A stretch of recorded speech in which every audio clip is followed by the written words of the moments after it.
So we have here a 1969 Honda CT90. It's been in the family for north of 30 years now.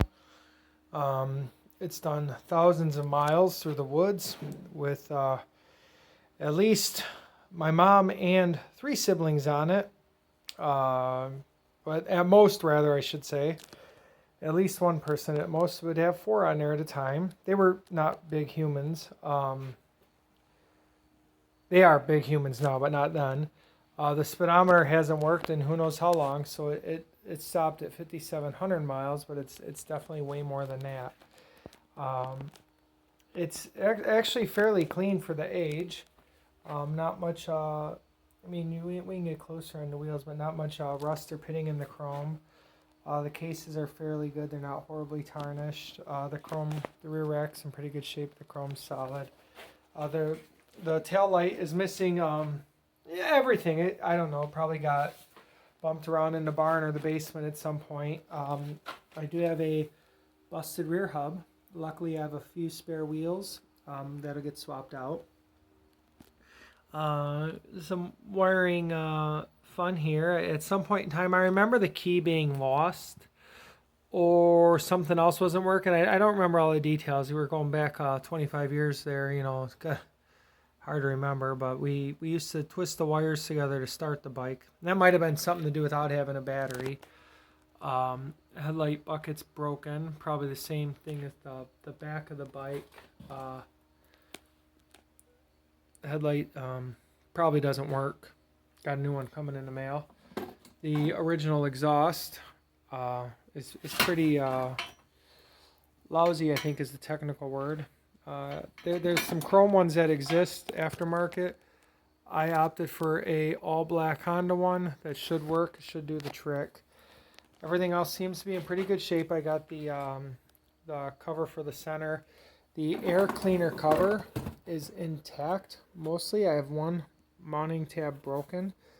We'll see how that affects mounting it up. I may have to rig something up for that, but otherwise she's in pretty good shape. Air filter holder is fair, but I probably have to order new rubber. This is all cracked. And obviously get an air filter for it. Cables are shot. Something going on with the front wheel. Maybe bearing, but I got new bearings coming tomorrow. That should be good. Got a new battery.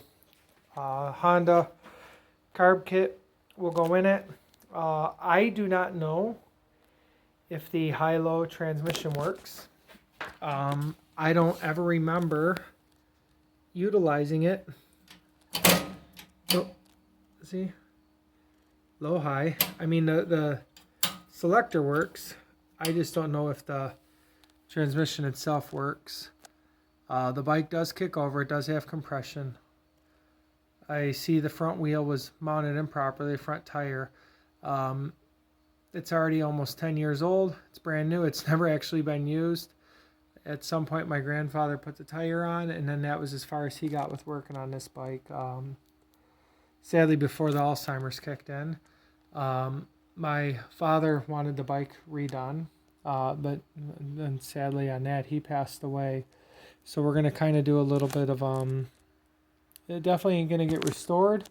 It'll get put back into regular use. My mother would like to use it as a runabout to go to get groceries or whatever. Town's close.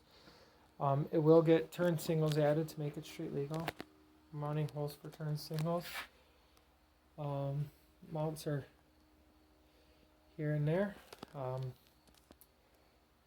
Comes wired for it, so it'll just be a matter of running wires through the bars and hooking them up. I will have progress on this, and as I'm going along, I will hopefully add some video to it. I'd like to be a little bit better about documenting this one than I am about most of the stuff I repair and build and what have you. Normally I just take a couple pictures, put it together. This one might mean a little bit more, so I'd like to do that. We'll see. Sometimes I forget, sometimes I just don't care. All right, that's my little introduction on the 1969 CT90, and we'll see what happens.